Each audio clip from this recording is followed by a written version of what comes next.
with Ahri Findling. We're going to talk about some comedy, some life, some bullying. Ahri, thank you so much for joining us. Of course, thanks for having me. Yeah, no problem. I know I looked up a little bit about you before you came on. I found out we have some stuff in common. You were bullied a lot Yes, as a kid. I was scared what you were going to say we have in common, but yes. Bullying, yeah. I was bullied a lot as a kid, yeah. What was it in particular that they were bullying you about, or was it just kind of an overall, you were smaller? Like, Yeah. what was it? I didn't go through puberty until I was 20. Oh. Yeah. Okay. How about that? Okay. How about that? I thought you were going to say like 15. 22 years old, so I just got pubes. So I was very small and weak, and I ran my mouth a lot, which is not surprising that I'm a comedian. You do acting, writing, directing. Is there Yes. one that you prefer? Do you prefer acting, writing, directing, comedy? I like writing, probably the most. I like to be able to like be by myself and consistently rethink all of my decisions. I think it's like it's Judaism. I think is like the main thing I'm describing. But writing, you can just write and rewrite and rewrite and rewrite and never feel done. But I think it's my favorite. I heard you have an amazing, adorable daughter. Has that made its One way? of the two is definitely true. One She's of the adorable two? right now, and she's ruined my fucking life.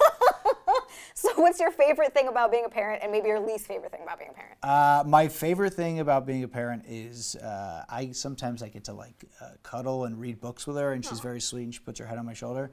And then my least favorite thing is like everything outside of that 7 minutes. Oh, okay. Yeah. So there's like a good 7 minutes, and then it's done. She's in a moment right now where she is a terror. She's not sleeping, she's not eating, and she loves to hit me in the face. So, you know, I'm hoping it stops, but I'm really not anticipating it will. So. Thank you so much for solidifying why I'm not going to have kids, but also that sounds wonderful for 7 minutes. Yeah. Thank you so much for being here with us. Thank you. And Ahri, you're up. Ladies and gentlemen, please welcome to the stage, Ahri Findling.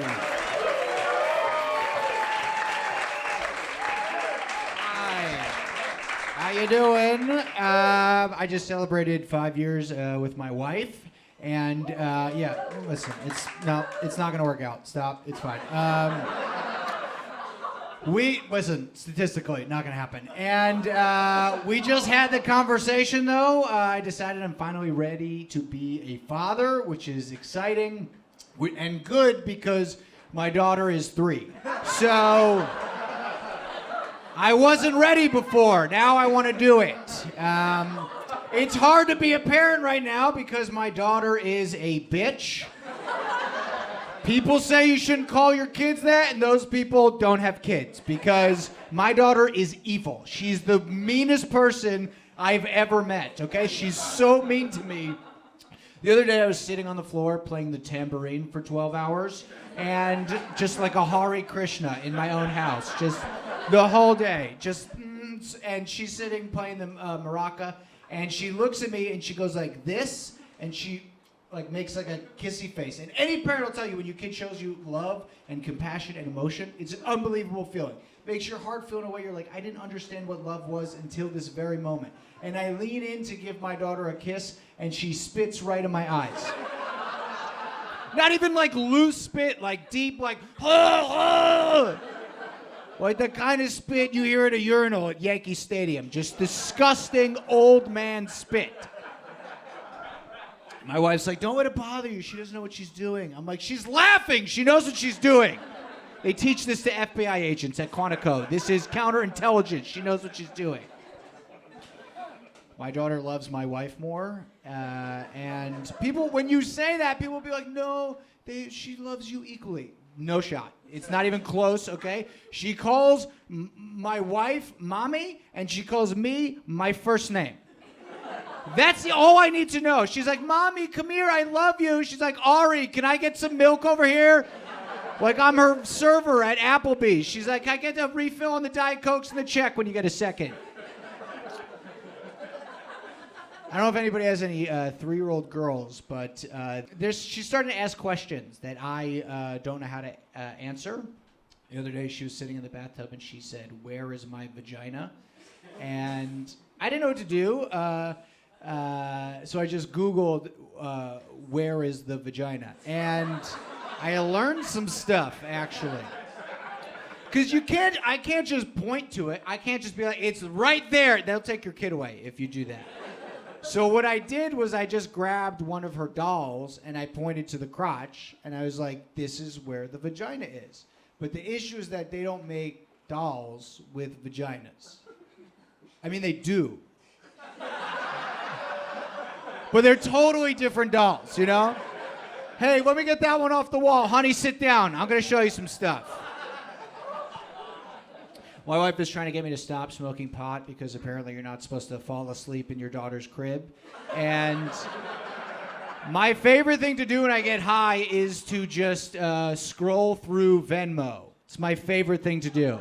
I don't know what you guys use Venmo for, but if it's just for paying people, that's rookie, okay? Listen, I love to scroll through Venmo, see all my friends hanging out without me, and then send them each text messages like, you think I don't like tacos, asshole?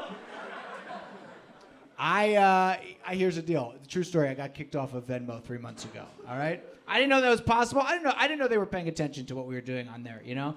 So I like to have fun. I send somebody like $20 with the caption, thanks for helping me hide a body. Who cares? It's Monopoly money. Who gives a shit? Let's have fun, you know? But then I send somebody $50 with the caption, ISIS membership fees. They kicked me off the app. I can't pay anybody anymore. I'm writing checks like I'm Joe Biden. Here's the deal. It's like Venmo. I sent $50 to a guy named David Edelman. He is a podiatrist in Westchester, okay? He's not the founder of ISIS. Let's say, hypothetically speaking, that ISIS was using Venmo. You think they're dumb enough to write ISIS membership fees in the caption? They beat the U.S. military. They know what they're doing, okay? They're smart. They'd use a code that we wouldn't understand. Like, they'd send $600 with the caption, bomb emoji, thumbs up emoji, American flag emoji, and then this one right here. I'm at the point, I don't know where you guys are at in 2022. I don't think everyone should be allowed to vote. I'm just going to say it. I don't care if it violates the Constitution. We all have one friend where you're like, maybe you don't vote this year, you know? Maybe you sit this one out. And it's like, it's not even a liberal, conservative, Republican, Democrat. It has nothing to do with that. I have a very simple test of if I think you should be allowed to vote. If you still have an AOL.com email address, you're not allowed to vote for the president. It's that easy. If you still have an email account from a website from 35 years ago, I don't think you're on the right side of renewable energy, okay? I don't think you know how to use pronouns properly. And if you're wondering, do people judge you for your personal email account? 100% we do, all right? There is only one approved personal email account, and it is Gmail. That's it. Stop with the Yahoo. It's not going to happen, okay? People literally hate sending you emails, all right? Oh, I use Hotmail. Hotmail? You animal. Are you kidding? What was it like storming the Capitol, you monster? Every insurrectionist had a Hotmail account. I guarantee it. I can't prove it, but we all know it's true. We all know it passes the sniff test. Oh, I use iCloud. Steve Jobs didn't even use iCloud, okay? Steve Jobs' dying words were, iCloud sucks, okay? Thank you guys very much. Goodbye.